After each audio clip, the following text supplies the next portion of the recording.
Welcome back. Now, one of the alternatives when you are presenting on your live stream, and especially when you are sharing your screen, is going to be that you're going to be able to use Google Slides. Now, in order to make this easier, you may want to use Google Slides in another browser.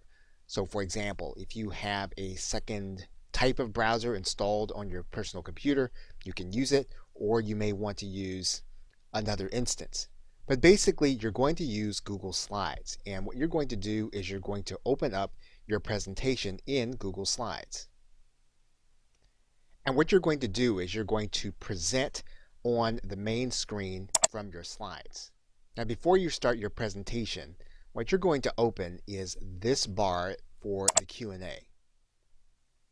That's going to give you access to the audience tools and the speaker notes inside of Google Slides. What you're then going to do is you're going to click Start New.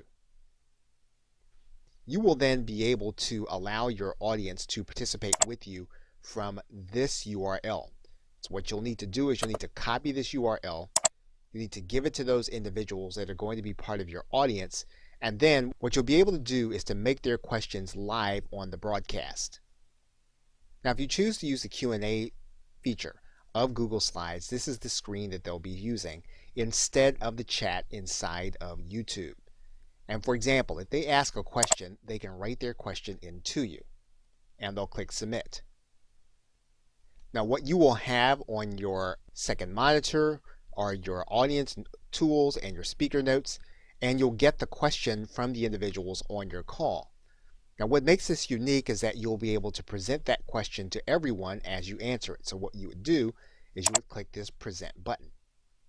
Now, what we're going to do is we're going to move the audience tools to another monitor, which is where you would have it anyway if you were going to be using this feature of Google Slides.